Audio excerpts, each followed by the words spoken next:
Hello friends, this is SP Singh and welcome to smarter everyday. प्यारे दोस्तों, बात करेंगे बीएड फर्स्ट सेमेस्टर में जो पेपर सेकंड है आपका सोशियोलॉजिकल पर्सपेक्टिव ऑफ एजुकेशन, शिक्षा की सामाजिक परिप्रेक्ष्य। इसके टॉप 10 मोस्ट इंपॉर्टेंट क्वेश्चंस को आज हम लोग डिस्कस करेंगे।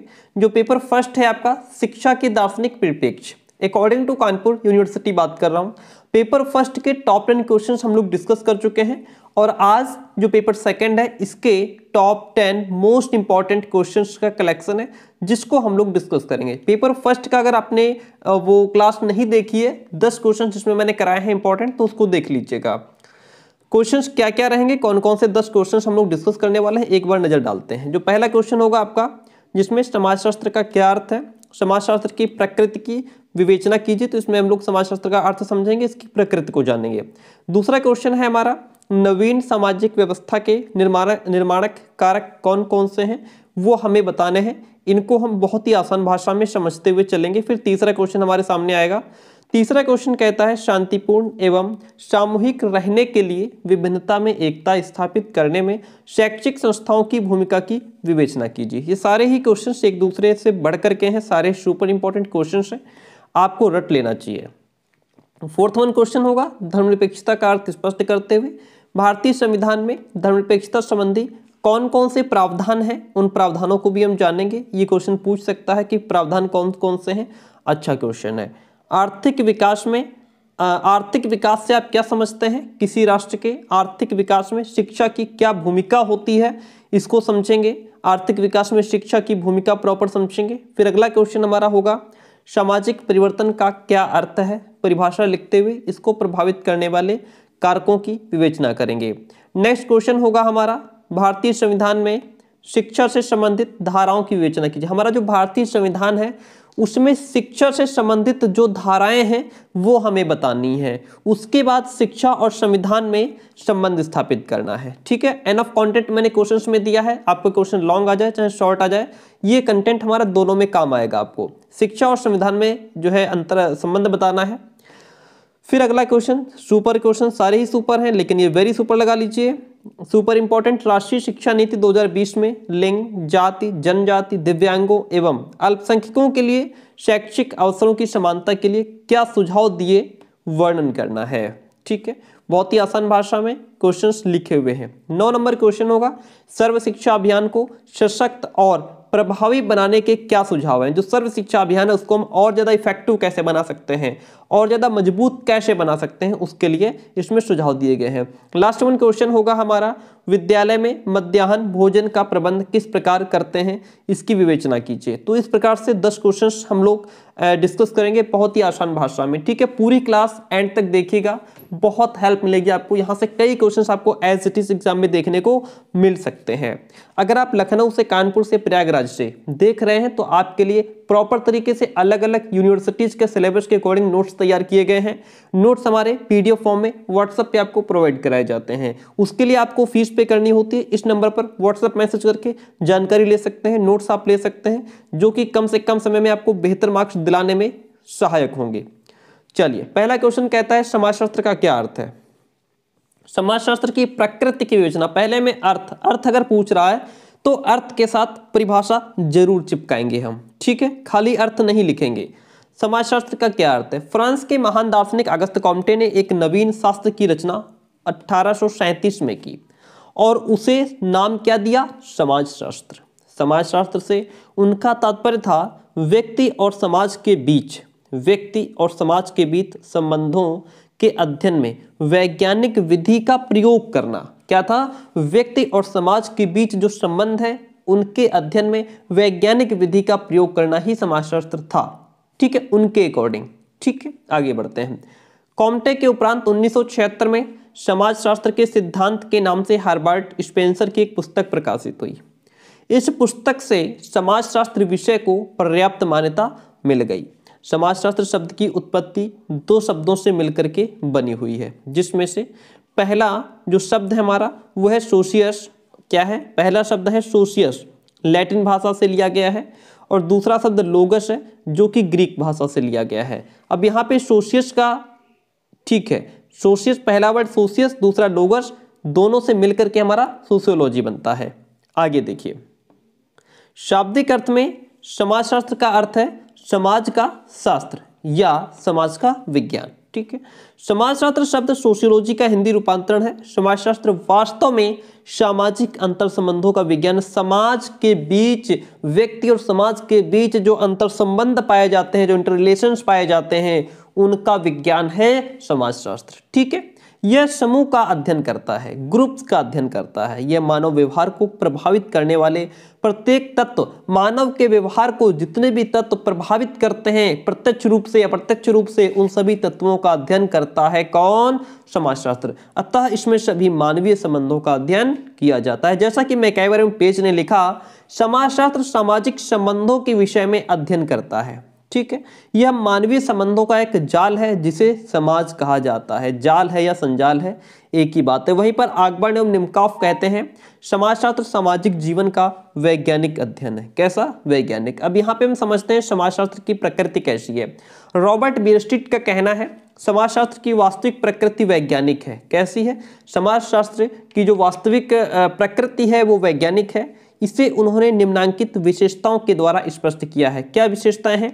पहली है, समाजशास्त्र एक सामाजिक विज्ञान है, प्राकृतिक विज्ञान नहीं है। समाजशास्त्र एक सामाजिक विज्ञान है। क्यों? क्योंकि इसकी विषय वस्तु मौलिक रूप से कैसी है? सामाजिक है। अर्थात इनमें समाज, सामाजिक घटनाओं, सामाजिक प्रक्रियाओं, सामाजिक संबंधों तथा अन्य सामाजिक पहलुओं और तथ्यों का अध्ययन किया जाता है। इसलिए इसकी जो प्रकृति है वह कैसी है? सामाजिक है। ठीक है, प्रत्यक्ष रूप से इसका प्राकृतिक या भौतिक वस्तुओं से कोई संबंध नहीं है, अतः यह प्राकृतिक विज्ञान नहीं है। आगे बढ़ते हैं। दूसरा है, समाजशास्त्र एक वास्तविक विज्ञान है, आदर्शात्मक विज्ञान नहीं है। समाजशास्त्र वास्तविक घटनाओं का अध्ययन जिस रूप में वे विद्यमान है, प्रेजेंट हैं, उसी रूप में करता है और एनालिसिस में, विश्लेषण में किसी आदर्श को प्रस्तुत नहीं करता या अध्ययन के समय किसी आदर्शात्मक दृष्टिकोण को नहीं अपनाया जाता। अतः यह एक वास्तविक विज्ञान है, आदर्शात्मक नहीं। वहीं पर 3 नंबर पॉइंट कहता है समाजशास्त्र क्या है? एक विशुद्ध विज्ञान है, व्यवहारिक विज्ञान नहीं है। समाजशास्त्र कैसा है? एक विशुद्ध विज्ञान है क्योंकि इसका सम्मुख उद्देश्य मानव समाज से संबंधित सामाजिक घटनाओं का अध्ययन, विश्लेषण एवं निरूपण करके ज्ञान का संग्रह करना है, ज्ञान का कलेक्शन करना है। विशुद्ध विज्ञान सैद्धांतिक होता है। कैसा होता है? विशुद्ध विज्ञान सैद्धांतिक होता है, सिद्धांतों पर आधारित होता है। इसलिए इसके द्वारा संचित ज्ञान को अनिवार्य रूप से व्यवहारिक रूप में नहीं लाया जा सकता। तो प्यारे दोस्तों, जो क्वेश्चन था हमारा उसमें क्या पूछ रहा था? समाजशास्त्र का अर्थ और परिभाषा पूछ रहा था। हमने अर्थ बताया, फिर हमने समाजशास्त्र की परिभाषाएं मैकैवरम पेज और आगबर्न निमकॉफ की पढ़ी। फिर क्वेश्चन कह रहा था कि समाजशास्त्र की प्रकृति की विवेचना कीजिए। हमने समाजशास्त्र की प्रकृति को भी समझ लिया, जिसमें रॉबर्ट बीयरस्ट्रीट के अकॉर्डिंग हमने बताया समाजशास्त्र एक सामाजिक विज्ञान है, प्राकृतिक नहीं है। समाजशास्त्र एक वास्तविक विज्ञान है, आदर्शात्मक नहीं। समाजशास्त्र एक विशुद्ध विज्ञान है, व्यवहारिक नहीं। पहला क्वेश्चन एकदम कंठस्थ हो गया है, दोबारा देखने की आवश्यकता नहीं पड़ेगी।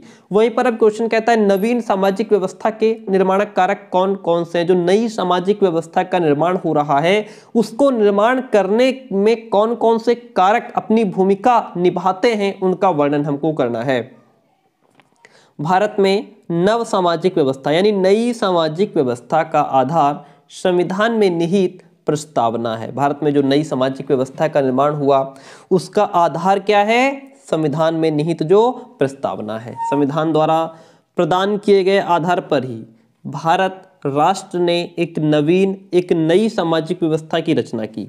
इस व्यवस्था के निर्माणक कारक इस प्रकार हैं। किस प्रकार हैं? पहली तो है अनिवार्य प्राथमिक शिक्षा। क्या है? अनिवार्य प्राथमिक शिक्षा। भारत के उदीयमान समाज में सभी नागरिकों को न्यूनतम प्राथमिक शिक्षा प्रदान करने के लिए संविधान में ही धारा 45 के अंतर्गत 14 वर्ष तक के सभी बच्चों के लिए अनिवार्य और निःशुल्क शिक्षा की व्यवस्था का प्रावधान किया गया, जिसके लिए केंद्र और राज्य सरकारें लगातार प्रयत्न कर रही है कि इसको और बेहतर बनाया जा सके। तो आज जो नई सामाजिक व्यवस्था का निर्माण हो रहा है, जो नई सामाजिक व्यवस्था पनप रही है, उसका आधार क्या है? पहली बात तो यह है कि हमारे संविधान में जो अनिवार्य शिक्षा और निःशुल्क शिक्षा का प्रावधान दिया गया है वो भी इसमें काफी इंपॉर्टेंट रोल प्ले करता है, जिसके माध्यम से वो कैसे करता है, क्योंकि जब हर एक व्यक्ति, हर बच्चा पढ़ जाएगा, शिक्षित हो जाएगा, तो जाहिर सी बात है एक नई सामाजिक व्यवस्था जन्म लेगी। दूसरा क्वेश्चन है अस्पृश्यता का निवारण। पहले क्या था कि छुआछूत, ऊंच नीच का भेदभाव, जाति भेदभाव बहुत ज्यादा था, लेकिन अस्पृश्यता का निवारण कर दिया गया। अब जो है सभी एक दूसरे को समान मानते हैं। चलिए इसको समझते हैं। स्वतंत्र भारत के सामाजिक जीवन में अस्पृश्यता का दोष विद्यमान था, है ना? कैसा था? अस्पृश्यता का दोष विद्यमान था और इसका संबंध अनुसूचित जाति से था। अनुसूचित जाति जाति व्यवस्था के परिणाम स्वरूप विकसित वह व्यवस्था है जिसमें मनुष्य के बीच इतना अधिक अंतर किया जाता है कि स्पर्श मात्र से ही उच्च जाति के लोग अपवित्र हो जाते हैं। नीची जाति के लोग ने अगर छू भी लिया, धोखे से टच भी हो गया, तो वो अपने आप को अपवित्र मानते हैं कि जब तक अब हम नहाए धोएंगे नहीं तब तक हम पवित्र नहीं होंगे, क्योंकि हमें नीची जाति के व्यक्ति ने छू दिया, टच कर दिया, है ना? इस अपवित्रता को बचाने के लिए ही अस्पृश्य जातियों को उच्च जाति से अलग रखने की व्यवस्था की गई थी। आगे बढ़ते हैं। अनुसूचित जातियों को समाज की मुख्य धारा में लाया गया। इसके आधार पर भी एक नई सामाजिक व्यवस्था ने जन्म लिया। भारतीय समाज के रूढ़िवादी और जड़ परंपराओं से बंधे होने के कारण शिक्षा का स्वरूप भी परंपरात्मक रहा है। शताब्दियों से शिक्षा का लाभ केवल स्वर्णों को प्राप्त होता रहा और जो अस्पृश्य जातियों को पढ़ने लिखने का अधिकार हिंदू शास्त्रों ने नहीं दिया कि जो अस्पृश्य जातियां हैं, जो नीची जाति के लोग हैं, है ना, वैश्य हैं, शूद्र हैं, उनको पढ़ने लिखने का अधिकार नहीं है ना? वो जो स्वर्ण लोग हैं, जो ऊंची जाति के लोग हैं, उनकी सेवा करेंगे। यह अधिकार मुख्यतः ब्राह्मणों और क्षत्रियों को ही प्राप्त था शिक्षा का। परंतु आज ये जातियां इन जातियों से भी ऊपर निकल चुकी हैं, उच्च शिक्षा प्राप्त कर रही हैं, उच्च पदों पर सुशोभित हैं। इससे क्या हो रहा है? इससे एक नई सामाजिक व्यवस्था पनप रही है। एक दूसरे के बीच भेदभाव खत्म हो रहा है, छुआछूत खत्म हो चुकी है, जातिगत भेदभाव भी क्या हो गया? समाप्त हो गया। ये सब उदीयमान भारत की नवीन सामाजिक व्यवस्था के कारण ही संभव हो पाया है। पिछड़े समुदायों का विकास हुआ। स्वतंत्रता प्राप्ति के बाद देश के विकास के लिए जहां एक ओर पंचवर्षीय योजनाएं बनी, वहीं वोटों की राजनीति में, वोट लेने के चक्कर में, वोट की राजनीति में पिछड़े वर्ग के कथित उत्थान के लिए भारतीय संविधान में कुछ व्यवस्थाएं भी की गई। जैसे कि अनुच्छेद 15 में स्पष्ट रूप से कहा गया, क्या? राज्य के द्वारा धर्म, मूल, वंश, जाति, लिंग, जन्म स्थान, इन सब के आधार पर नागरिकों के प्रति जीवन के किसी भी क्षेत्र में कोई भेदभाव नहीं किया जाएगा। अनुच्छेद 16 में क्या कहा गया? अनुच्छेद 16 में राज्य के अधीन नौकरियों का समान अवसर मिलेगा, चाहे आप किसी भी धर्म, जाति, समूह से बिलोंग करते हो, आपके साथ कोई भेदभाव नहीं, सबको समान जो है समझते हुए नौकरी प्रदान की जाएगी। अनुच्छेद 17 में कहा गया, अनुच्छेद 17 में सामाजिक समानता को और अधिक पूर्णता देने के लिए, हमारे समाज के बीच एक समानता बनी रहे, उसको और ज्यादा कंप्लीट करने के लिए, पूर्णता प्रदान करने के लिए अस्पृश्यता का बिल्कुल निषेध कर दिया गया और इसे एक दंडनीय अपराध माना गया है। अगर आप किसी को जो है छुआछूत अगर किसी के साथ करते हैं तो ये दंडनीय अपराध है। अनुच्छेद 23 में बेगार और इसी प्रकार का अन्य जबरदस्ती लिया हुआ श्रम, अगर आप किसी से जबरदस्ती कोई काम करवाते हैं बिना उसकी इच्छा के, तो ये निषिद्ध ठहराया गया है। इसके उल्लंघन को विधि के अनुसार, कानून के अनुसार दंडनीय अपराध इसको भी माना गया है। आप किसी से दबाव में कोई काम नहीं करवा सकते। वहीं पर हम मौलिक अधिकार क्या है? भारत के किसी नागरिक पर अन्याय न हो, इसके लिए संविधान में प्रत्येक नागरिक को कुछ मौलिक अधिकार दिए गए। इनसे ही नवीन सामाजिक व्यवस्था का स्वरूप भी स्पष्ट होता है। जैसे हम सभी का समानता का अधिकार है, हम सभी समान हैं, हम सभी को अपनी बात कहने का हक है, स्वतंत्रता है, शोषण के विरुद्ध अधिकार, धार्मिक स्वतंत्रता का अधिकार है, हम चाहे जिस धर्म को मान सकते हैं, शिक्षा और संस्कृति संबंधी भी अधिकार है, संवैधानिक उपचार का भी हमको अधिकार प्राप्त है। महिलाओं का सशक्तिकरण।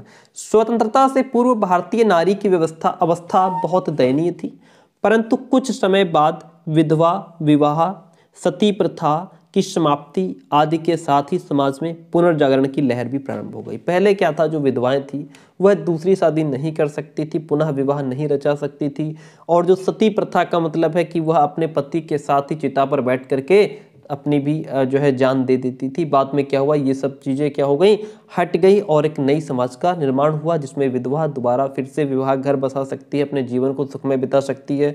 सती प्रथा की भी समाप्ति हो गई। विभिन्न भाई दूसरे के साथ आप अब जो है पत्नी क्यों जान दे रही है ना, उसको तो अपना पूरा जीवन जीने का अधिकार है। विभिन्न कानूनों के द्वारा नारियों की स्थिति सुधारने का प्रयास किया गया, जिनमें से कुछ अधिकार और कानून निम्न हैं।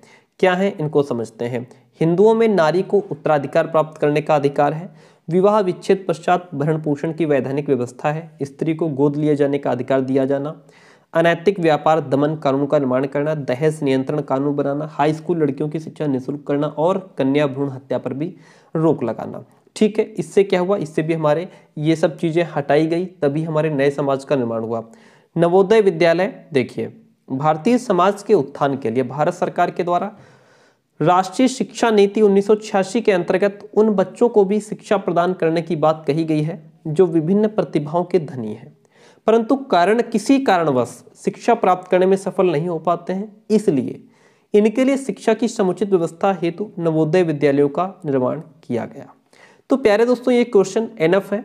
अगर ये आपसे शॉर्ट में पूछ ले तो अगर आपके लिए एनफ कंटेंट होगा तो आप इसको शॉर्ट में प्रॉपर लिख पाएंगे, और लॉन्ग में अगर पूछ लेता है तो इतना लिख के आप थोड़ा बहुत अपने पास से जोड़ करके क्वेश्चन आप कंप्लीट कर सकते हैं। ठीक है, इसीलिए मैंने ज़्यादा से ज़्यादा कंटेंट देने का प्रयास किया है कि आप जितना ज़्यादा से पढ़े, क्योंकि जितना हम पढ़ते हैं सारा याद तो रहता नहीं है ना, कुछ भूल भी जाते हैं, तो इसलिए ज़्यादा से ज़्यादा पढ़िए तो आपको कम से कम इतना तो याद ही रहेगा कि आप एग्जाम में लिख पाएँ और आपका क्वेश्चन कंप्लीट हो पाए। Question number 3 super important question क्या कहता है, शांतिपूर्ण एवं सामूहिक रहने के लिए विभिन्नता में एकता स्थापित करने में शैक्षिक संस्थाओं की भूमिका की विवेचना कीजिए।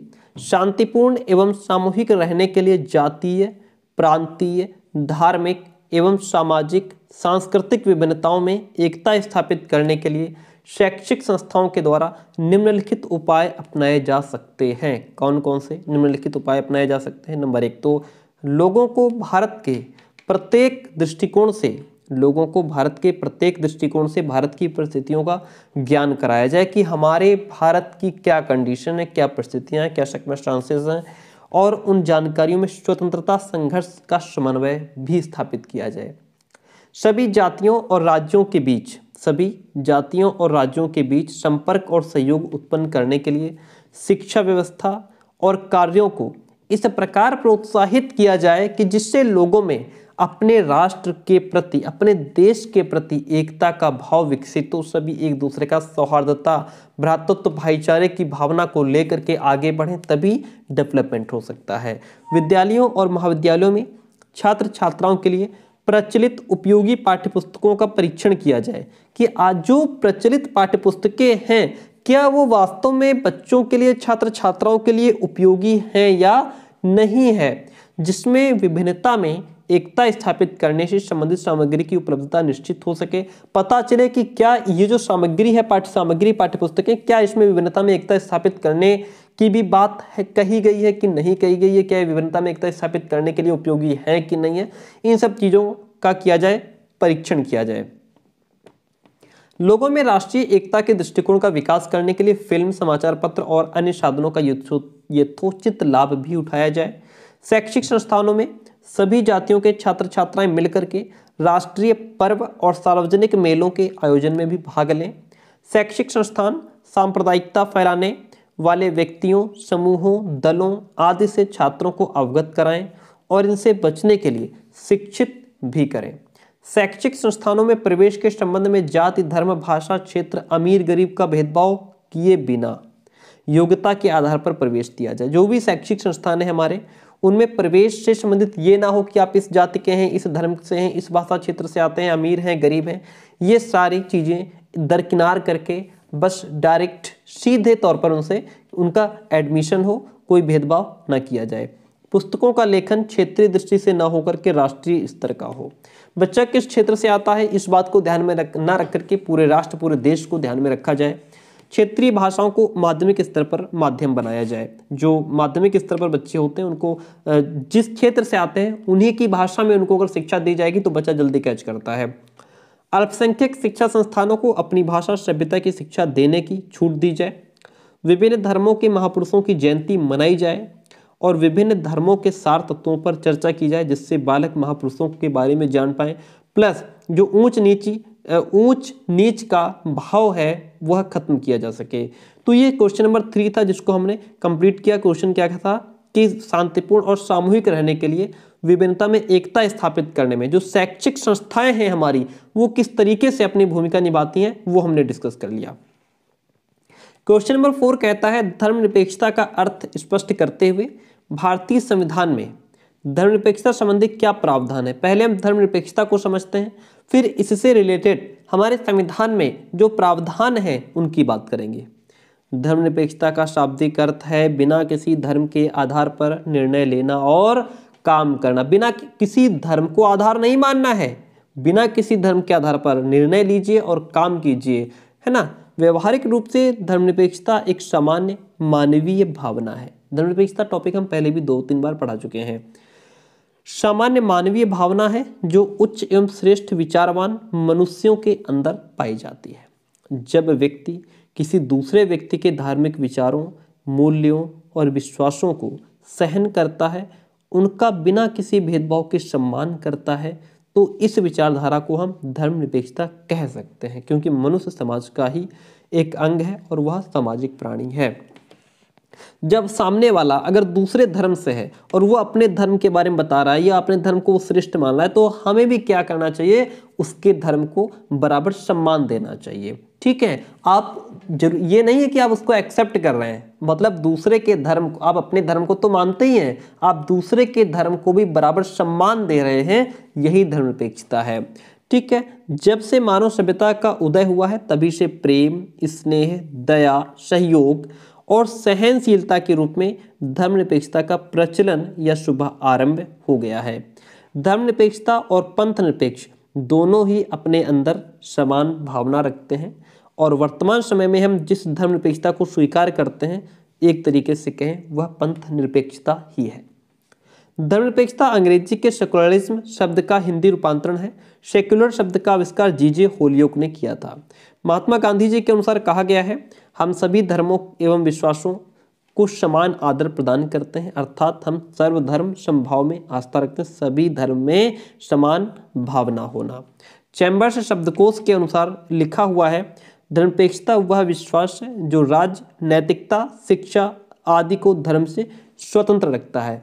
धर्मनिरपेक्षता क्या है, वह विश्वास है जिसमें जो राज्य होता है वह नैतिकता, शिक्षा, इन सब चीज़ों को धर्म से अलग रखता है। भारतीय संविधान में धर्मनिरपेक्षता से संबंधित कुछ निम्नलिखित प्रावधान हैं। क्या प्रावधान किए गए हैं धर्मनिरपेक्षता से संबंधित, उनको समझते हैं। नंबर 1 तो संविधान की प्रस्तावना देखिए। संविधान में सन 1976 में 42वें संविधान संशोधन के अंतर्गत धर्मनिरपेक्ष शब्द को जोड़ दिया गया। 1976 में 42वें संविधान संशोधन के अंतर्गत भारत में संविधान में यह शब्द पहले से विद्यमान पंथ निरपेक्षता की भावना को और प्रबल बनाने के लिए जोड़ा गया था। धारा जो आर्टिकल नंबर 14 है उसमें क्या कहा गया है कि विधि के समक्ष समानता का अधिकार, यानी कानून की नज़र में सभी एक समान हैं। इसके अंतर्गत विभिन्न धर्मों के सभी लोगों को एक समान माना जाएगा। कहा गया है कि राज्य द्वारा भारत के राज्य क्षेत्र में किसी व्यक्ति को विधि के समक्ष समता से या विधियों के समान संरक्षण से वंचित नहीं रखा जाएगा, सभी को कानून के समक्ष बराबर समानता होगी। आर्टिकल नंबर 15 धर्म, मूल वंश, जाति, लिंग या जन्म स्थान के आधार पर कोई भेदभाव नहीं किया जाएगा। आर्टिकल नंबर जो 15 सेकेंड और थर्ड है, इसमें क्या कहा गया है, सार्वजनिक स्थान जो होते हैं वहाँ पर आने जाने की सबको एक समान अधिकार होगा। जैसे जो आर्टिकल नंबर 15(2) के अंतर्गत सभी व्यक्तियों को बिना किसी भेदभाव के व्यवसाय, सार्वजनिक भोजनालय, होटल्स और सार्वजनिक मनोरंजन के स्थानों में प्रवेश का अधिकार है। आर्टिकल 15(3) के अंतर्गत पूर्णतया या आंशिक राज्य निधि से पोषित या साधारण जनता के प्रयोग के लिए कुओं, तालाबों, स्नानघरों, सड़कों और सार्वजनिक स्थानों के प्रयोग का अधिकार सर्वसामान्य जनता को दिया गया है। आर्टिकल नंबर 16 जो है इसमें कहा गया है लोक सेवाओं में अवसरों की समानता। इसमें सभी लोग बिना किसी भेदभाव के अपनी योग्यता के आधार पर सरकारी नौकरी प्राप्त कर पाएंगे। आर्टिकल नंबर 17 अस्पृश्यता का अंत इसमें है। इसमें अस्पृश्यता, छुआछूत को निषिद्ध माना गया है। 25 धार्मिक स्वतंत्रता का अधिकार। इसके अंतर्गत प्रत्येक व्यक्ति को धर्म की स्वतंत्रता है, वह किसी भी धर्म में विश्वास रख सकता है, किसी भी धर्म को वो अपना सकता है। आर्टिकल नंबर 27 धार्मिक संस्थाएं स्थापित करने का अधिकार है। इसके अंतर्गत धार्मिक संस्थाओं की स्थापना करना, उनका प्रबंध करना, अपने धर्म से संबंधित कार्यों को करना, धार्मिक कार्यों के लिए चल और अचल संपत्ति प्राप्त करने के अधिकार, ये सब दिया गया है। आर्टिकल 27 धर्म के नाम पर कर लगाने पर प्रतिबंध है। इसके अंतर्गत भारत के किसी भी राज्य के द्वारा किसी भी नागरिक को किसी भी प्रकार का कर देने के लिए, टैक्स देने के लिए बाध्य नहीं किया जा सकता। तो ये कुछ प्रावधान हैं हमारे संविधान में जो कि धर्मनिरपेक्षता से संबंधित है। ठीक है, आपने धर्मनिरपेक्षता को समझ लिया और धर्मनिरपेक्षता से संबंधित जो भी प्रावधान है हमारे संविधान में ये आपने उनको समझ लिया। अब क्वेश्चन नंबर 5 कहता है कि आर्थिक विकास क्या है, इसको बताइए। आर्थिक विकास से आप क्या समझते हैं? किसी राष्ट्र के आर्थिक विकास में जो शिक्षा है वह किस प्रकार से अपना रोल प्ले करती है वो हमको बताना है। आर्थिक विकास से सामान्यतः तात्पर्य है कि कोई देश या समाज अपने बहुमुखी विकास की, अपने सर्वांगीण विकास की योजनाओं और देश की आवश्यकताओं की पूर्ति में जो धन खर्च करता है उस धन की मात्रा उसके आर्थिक विकास का प्रतीक होती है। ठीक है, आगे बढ़ते हैं। देश के प्रत्येक व्यक्ति की औसत आय अगर इतनी है कि व्यक्ति बिना तनाव और संघर्ष के अपनी सभी मूलभूत और जितनी भी जो जरूरतें हैं, जो आवश्यकताएं हैं, उनको पूरा कर लेता है, तो ये कहा जा सकता है कि उस देश की आर्थिक स्थिति ठीक है या उस व्यक्ति की आर्थिक स्थिति ठीक है। अगर आप अपनी आवश्यकताओं को आसानी से पूरा कर लेते हैं तो इसका मतलब आपकी आर्थिक स्थिति ठीक है ना? यही होता है आर्थिक विकास। शाब्दिक अर्थ में आर्थिक विकास दो शब्दों से मिलकर के बना है। कौन कौन से? आर्थिक और विकास। आर्थिक का अर्थ है धन संबंधी, किंतु विकास शब्द विभिन्न व्यक्तियों के लिए विभिन्न अर्थ देने वाला होता है। जैसे विकास अलग अलग कहा जा सकता है ना? विकास जो है आर्थिक वृद्धि की ओर इंगित करता है, डेवलपमेंट, है ना? कभी आधुनिक मूल्यों और प्रवृत्तियों को ग्रहण करने की शक्ति की ओर। कभी कभी विकास शब्द ऐसे समाज का वर्णन करता है जो समानता और सामाजिक न्याय की ओर बढ़ रहा होता है। सामान्यतः किसी भी देश अथवा राष्ट्र के आर्थिक विकास से तात्पर्य उसकी आय की उत्तरोत्तर वृद्धि से लिया जाता है, जिसे सकल राष्ट्रीय उत्पाद से मापा भी जा सकता है। किसी देश अथवा राष्ट्र के आर्थिक विकास से तात्पर्य उस देश की प्रति व्यक्ति आय में निरंतर होने वाली वृद्धि। अगर प्रति व्यक्ति आय में निरंतर वृद्धि हो रही है और उसके परिणाम स्वरूप उसके नागरिकों का जीवन स्तर ऊंचा उठ रहा है, इसका मतलब है उसका आर्थिक विकास हो रहा है। ओके, अब यहाँ पे दो डेफिनेशन हमको रटनी पड़ेंगी।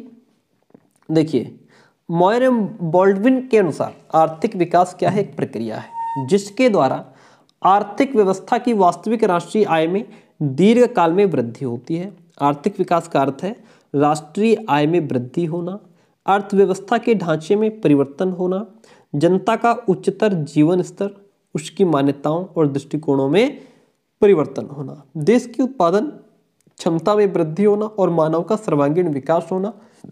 मानव का सर्वांगीण विकास तभी हो सकता है जब आर्थिक स्थिति अच्छी होगी, आर्थिक विकास होगा। अब ये जो आर्थिक विकास होता है इसमें एजुकेशन, शिक्षा किस तरीके से अपना रोल निभाती है वो हम समझते हैं। शिक्षा आर्थिक विकास को कई प्रकारों से प्रभावित करती है। शिक्षा द्वारा टेक्नोलॉजी के क्षेत्र में क्रांति लाई जा सकती है जिससे उत्पादन क्षमता बढ़ेगी। जब उत्पादन क्षमता बढ़ेगी तो जाहिर सी बात है आर्थिक विकास होगा। शिक्षा श्रमिकों की कार्यकुशलता में वृद्धि करेगी। जब कार्यकुशलता में वृद्धि होगी तो व्यवसाय में वृद्धि होगी। जब व्यवसाय बढ़ेगा तो हमारी आर्थिक स्थिति अच्छी होगी। शिक्षा प्राकृतिक साधनों का सदुपयोग कर आर्थिक समृद्धि का मार्ग प्रशस्त करती है। जो भी प्राकृतिक, अगर बच्चा शिक्षित है तो उसका काम करने का अलग तरीका होगा। अगर वो किसानी भी करेगा, फार्मिंग भी करेगा, तो वो अलग ढंग से करेगा। उसके पीछे कौन है? उसके पीछे शिक्षा है। उसका जो आर्थिक विकास हो रहा है कैसे हो रहा है? शिक्षा के माध्यम से हो रहा है। भाई वो शिक्षित है। एक किसान जो अशिक्षित हो, दूसरा किसान शिक्षित हो, तो जो शिक्षित किसान है उसका आर्थिक विकास जल्दी होगा। वो अच्छी किसानी करेगा, अच्छी फार्मिंग, अच्छी फसल उगाएगा, कि उसके पीछे शिक्षा है। तो इस प्रकार से शिक्षा अपना रोल प्ले करती है आर्थिक विकास में। शिक्षा ही श्रम के दो उत्पादनों, श्रम और उद्यमशीलता को विकसित होने के अवसर उपलब्ध कराती है। शिक्षा प्रत्यक्ष रूप से यह राष्ट्रीय आय में वृद्धि कराती है और परोक्षतः व्यक्ति के व्यक्तित्व और योग्यताओं का भी विकास करती है। ठीक है, शिक्षा के माध्यम से ही व्यक्तित्व का विकास होता है, पर्सनालिटी डेवलपमेंट होता है और योग्यता में भी वृद्धि होती है। शिक्षा किसी भी राष्ट्र के सामाजिक और आर्थिक विकास का संवर्धक है। शिक्षा द्वारा सामाजिक बदलाव संभव है, क्योंकि शिक्षित व्यक्ति के सोचने और काम करने का तरीका ही अलग होता है, जिससे कि वह पूरे समाज को भी बदल सकता है। तो इस तरीके से हमने आर्थिक विकास में शिक्षा किस तरीके से रोल प्ले करती वो समझा। आर्थिक विकास क्या है वो भी हमने समझ लिया। ठीक है, अगर आप अपनी आवश्यकताओं को आसानी से पूरा कर लेते हैं, इसका मतलब आपकी आर्थिक स्थिति अच्छी है। और आर्थिक जो विकास होता है उसमें शिक्षा अपना बहुत इंपॉर्टेंट रोल प्ले करती है। शिक्षित और शिक्षित के काम करने का तरीका डिफरेंट होता है। सामाजिक परिवर्तन का अर्थ व परिभाषा लिखिए। इसको प्रभावित करने वाले कारक कौन कौन से हैं? पहले तो हम सामाजिक परिवर्तन समझेंगे, फिर जो सामाजिक परिवर्तन होता है उसको प्रभावित करने वाले कौन कौन से कारक हैं उनको समझेंगे।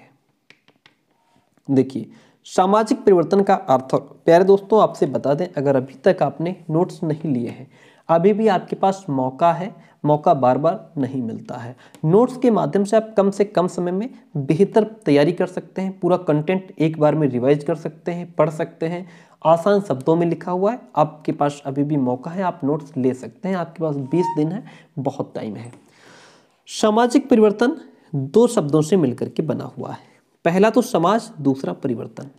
समाज का अर्थ केवल व्यक्तियों का समूह नहीं है। समूह में रहने वाले व्यक्तियों के आपस में जो संबंध हैं, उन संबंधों के संगठित रूप को ही हम समाज कहते हैं। सिर्फ व्यक्तियों को नहीं, बल्कि उनके बीच जो संबंध स्थापित हैं उनको हम समाज कहते हैं। समाज सामाजिक संबंधों का जाल है। वहीं पर अगर बात करें परिवर्तन की, परिवर्तन का मतलब होता है बदलाव। पहले की स्थिति में बदलाव, जो स्थिति पहले थी अब उसमें परिवर्तन हो गया, अब वह बदल चुकी है। मनुष्य की भाषा, विचार, आवश्यकताएं, जीवन, उद्देश्य, मूल, संस्कृति किसी न किसी रूप में बदलती रहती है। आज का समाज आज से 100 वर्ष पूर्व के समाज से बिल्कुल अलग हो गया है। बहुत परिवर्तन आ गया है। इस प्रकार समाज की पहले की स्थिति और आज की स्थिति में आने वाला अंतर या बदलाव ही परिवर्तन कहलाता है, जिसे सामाजिक परिवर्तन कहते हैं। ठीक है। के डेविस, सामाजिक परिवर्तन में केवल वे ही परिवर्तन समझे जाते हैं जो सामाजिक संगठन अर्थात समाज के ढांचे और कार्यों में घटित होते हैं। मैकावर और पेस कहते हैं कि सामाजिक ढांचे में होने वाला परिवर्तन ही हमारे समाज में जो बदलाव होते हैं, समाज का जो ढांचा बदलता है, वही सामाजिक परिवर्तन है। आगे बढ़ते हैं। सामाजिक परिवर्तन को प्रभावित करने वाले कौन कौन से कारक हैं? प्रत्येक समाज में सामाजिक परिवर्तन की प्रक्रिया सदैव चलती रहती है। भाई समाज धीरे धीरे, एकदम से अचानक एक दिन में समाज नहीं बदलता। समाज धीरे धीरे धीरे धीरे करके बदलता है ना। कोई भी काम अचानक अकस्मात नहीं होता।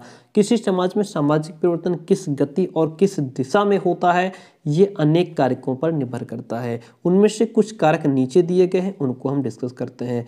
पहला तो प्राकृतिक या भौगोलिक कारक है। देखिए, धरती की सतह है ना, वो सदैव एक जैसी नहीं रहती है ना, इसमें कुछ ना कुछ परिवर्तन होते रहते हैं। प्रत्येक समाज अपनी भौगोलिक सीमा में अर्थात स्थान विशेष की जो भूमि है, जंगल है, जलवायु है, जल के स्रोत हैं, खनिज पदार्थ में परिवर्तन करता है। तो सामाजिक संबंधों में भी परिवर्तन आता है। जाहिर सी बात है, जब वहाँ का भौगोलिक वातावरण चेंज होगा, प्रकृति में परिवर्तन आएगा, तो सामाजिक संबंधों में भी परिवर्तन आएगा। जैविकीय कारक की अगर हम बात करें, सामाजिक परिवर्तन अनेक जैविकीय कारकों से भी होता है। ये जैविकीय जनसंख्या के प्रकार को निर्धारित करते हैं।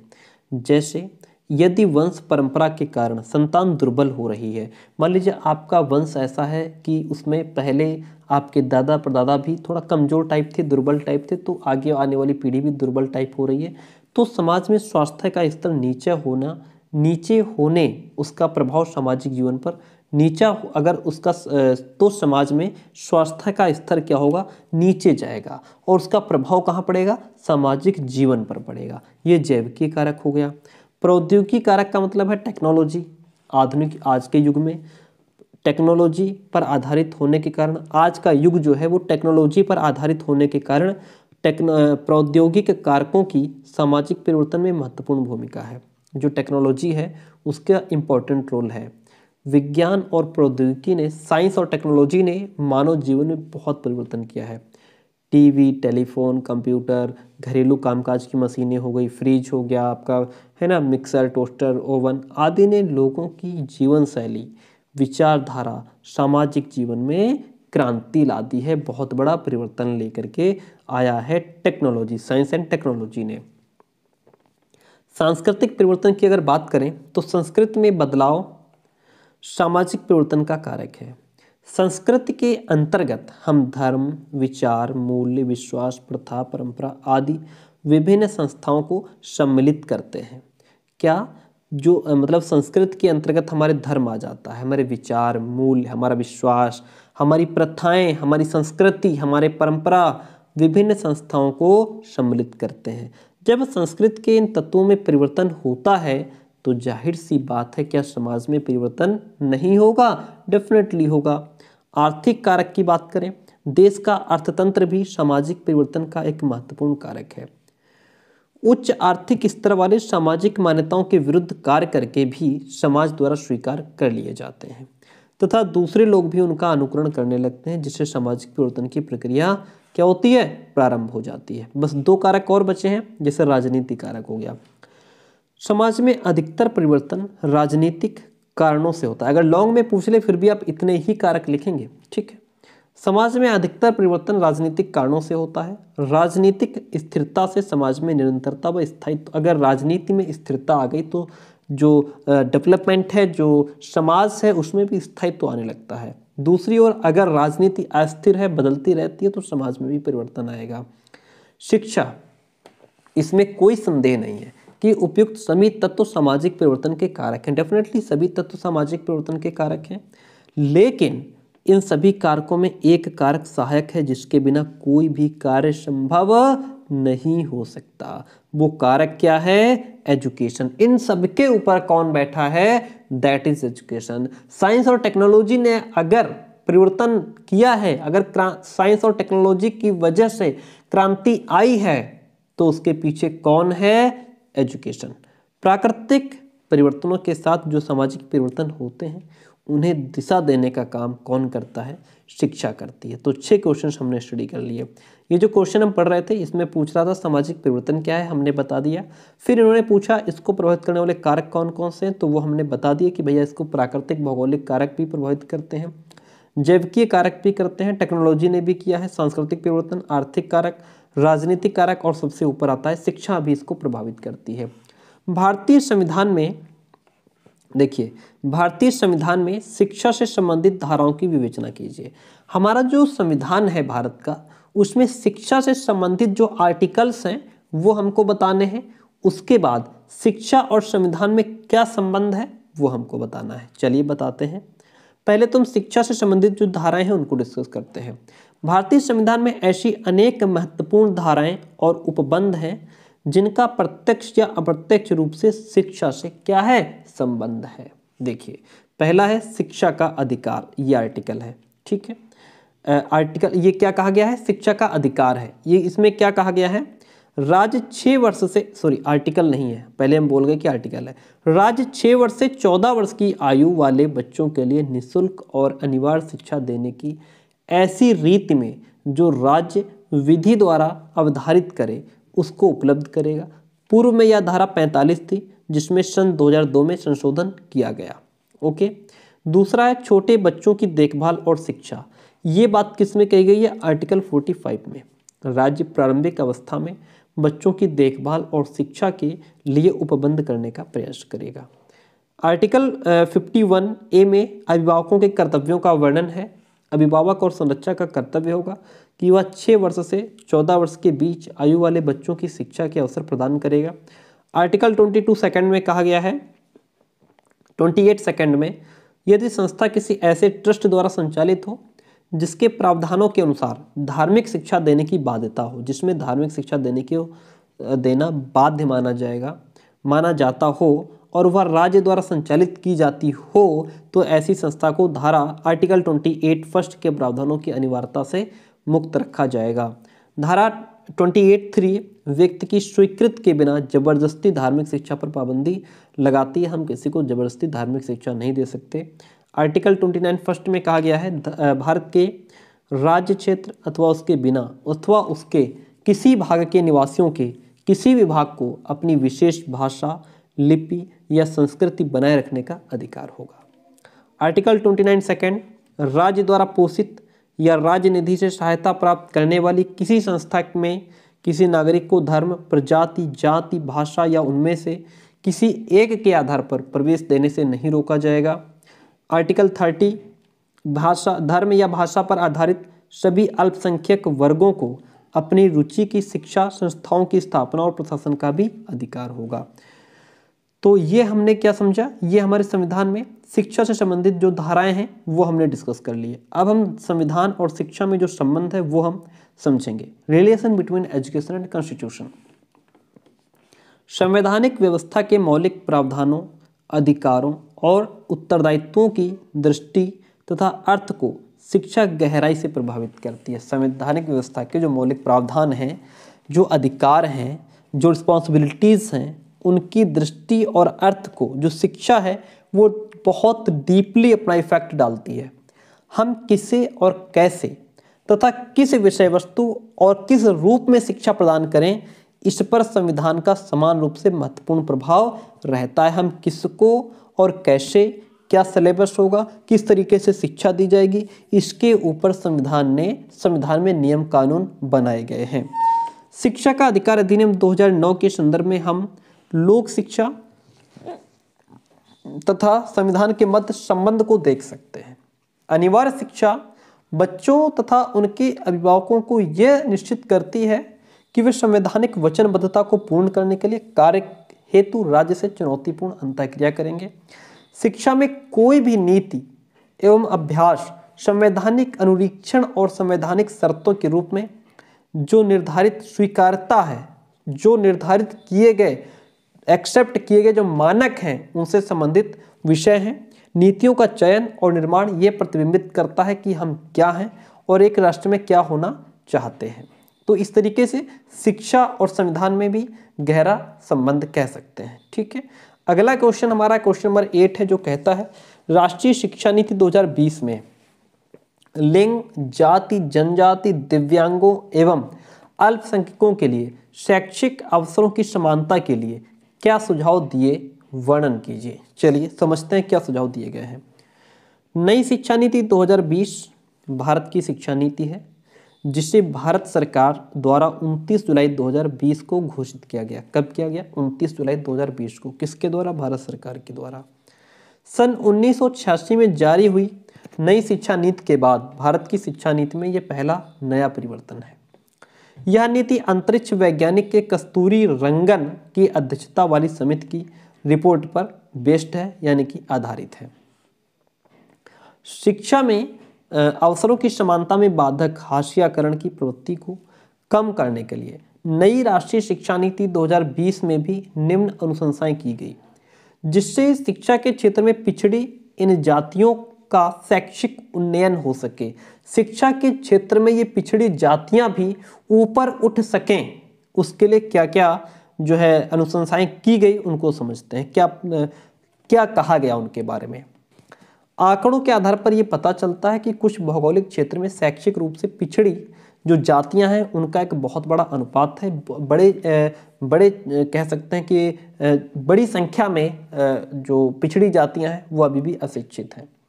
अतः एक विशेष हस्तक्षेप के रूप में ये सिफारिश की जाती है कि देश में शैक्षिक रूप से वंचित ये जो जातियां हैं ठीक है, इनको विशेष शिक्षा को क्षेत्र घोषित किया जाना चाहिए, इनमें विशेष शिक्षा की जरूरत है। ऐसे स्थान जहां विद्यालय तक जाने के लिए छात्रों को अधिक दूरी तय करनी पड़ती है, वहां जवाहर नवोदय विद्यालयों के स्तर की तर्ज पर निःशुल्क छात्रावासों का निर्माण कराया जाए। यानी कि जहां विद्यालय दूर हैं तो वहां विद्यालय में आप हॉस्टल की व्यवस्था कीजिए, ताकि बच्चे इतनी दूर से आते हैं, उनके समय और शक्ति, दोनों समय, शक्ति, धन सब खर्च होता है, वो बच्चे और विद्यालय में रह करके ही बच्चे अच्छी शिक्षा ग्रहण करें। इसमें हॉस्टल रखने की बात कही गई है विद्यालयों में। अनुसूचित जाति और जनजातियों के शैक्षणिक विकास में असमानताओं को दूर करने पर विशेष ध्यान दिया जाए। जो इनमें असमानताएं हैं उनको दूर किया जाए। हाशिए पर स्थित सभी वर्गों के छात्र छात्राओं के लिए उपलब्ध छात्रवृत्ति अवसर और योजनाओं में प्रतिभाग करने की दृष्टि से और क्षमता को बढ़ाने के लिए कुछ सरलीकृत तरीके स्थापित किए जाएं।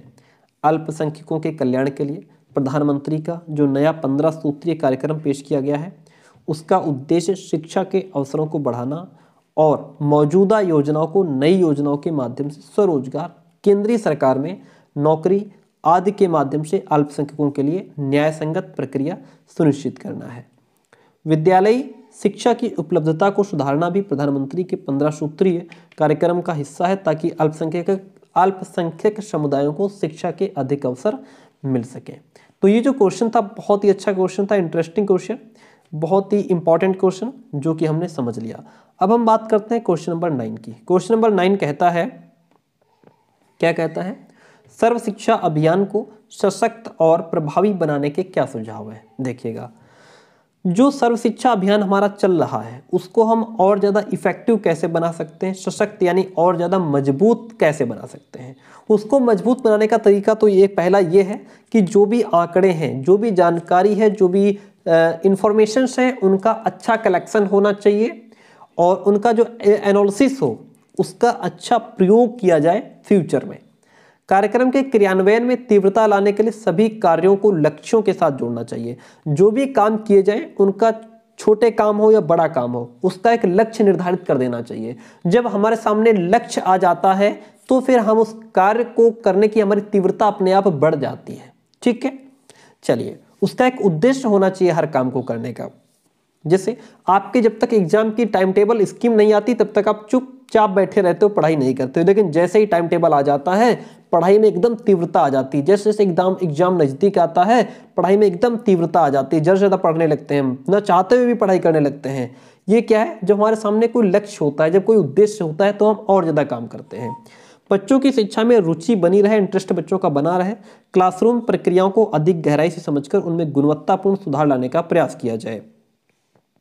क्षमता निर्माण की दिशा में प्रयास करना ताकि सभी अधिगम उपलब्धियों को प्राप्त किया जा सके, जो भी लर्निंग अचीवमेंट है उनको प्राप्त किया जा सके। प्रशासनिक क्रियाविधियों की लगातार समीक्षा भी जरूरी है, जिससे आने वाली जो बाधाएं हैं उनको दूर किया जा सके और स्कूल में बच्चों के प्रवेश और ठहराव को सरल बनाया जा सके, समुदाय की भागीदारी को भी बढ़ाया जाए। तो इस तरीके से ये क्वेश्चन बहुत अच्छा क्वेश्चन था कि जो सर्व शिक्षा अभियान है उसको हम कैसे इफेक्टिव और मजबूत बना सकते हैं। अगला क्वेश्चन आज का लास्ट क्वेश्चन है, बहुत अच्छा ये भी क्वेश्चन है। सारे ही क्वेश्चंस भाई 10 क्वेश्चन पूरे सिलेबस से निकाले गए हैं, सारे ही सुपर इंपॉर्टेंट है। पेपर 3, 4 सबके इसी तरीके से और भी करवा देंगे, कोशिश है 20-20, 30-30 क्वेश्चन करवा दिए जाएं 10-10 करके। विद्यालय में मध्याह्न भोजन का प्रबंध किस प्रकार करते हैं? विवेचना कीजिए। विद्यालय में मध्याह्न भोजन का प्रबंध किस तरीके से किया जाता है? विद्यालय में बच्चों के मध्याह्न भोजन के लिए निम्नलिखित प्रबंध किए जा सकते हैं। मतलब जो बच्चे हैं वो दोपहर में स्कूल में भोजन किस तरीके से करें, उनका क्या मैनेजमेंट होना चाहिए, उसको समझते हैं। इसमें मध्याह्न भोजन योजना के बारे में क्वेश्चन नहीं कह रहा है, क्वेश्चन को समझने का प्रयास कीजिए। इसमें पता लगे इसमें आप सब मध्याह्न भोजन योजना कब लागू हुई थी, कैसे क्या, वो सब लिख दो, नहीं। इसमें मध्याह्न यानी दोपहर में बच्चे भोजन किस तरीके से करें, उसका क्या मैनेजमेंट होना चाहिए, उसको समझाना है इसमें। नंबर पहली बात तो यह है कि घर में तैयार भोजन को विद्यालय में ला करके भोजन कक्ष में खाना। विद्यालय में मध्याह्न में दोपहर में बच्चों की भोजन व्यवस्था का एक रूप ये भी हो सकता है कि वे घर से तैयार किए हुए भोजन को विद्यालय में लाएं और दोपहर में सभी बच्चे एक साथ बैठ करके भोजन कक्ष में अपना अपना भोजन करें। तो ये भी एक जो है मैनेजमेंट, ये भी एक प्रबंध हो सकता है बच्चों का भोजन कराने का। दूसरा है विद्यालय द्वारा जलपान गृह की व्यवस्था। इसमें विद्यालय खुद जो है जलपान गृह की व्यवस्था करे। विद्यालय में भोजन व्यवस्था का एक स्वरूप ये भी हो सकता है कि बच्चे अपने घर से भोजन लाएं और साथ में विद्यालय की ओर से भी उन्हें एक गर्म और ताज़ी वस्तु खाने के लिए दी जा सकती है। इस तरीके से भी हम खाने का प्रबंध बच्चों के लिए कर सकते हैं। इसमें देखिए ये लिखा है विद्यालय द्वारा जलपान गृह और ये लिखा है विद्यालय में जलपान गृह।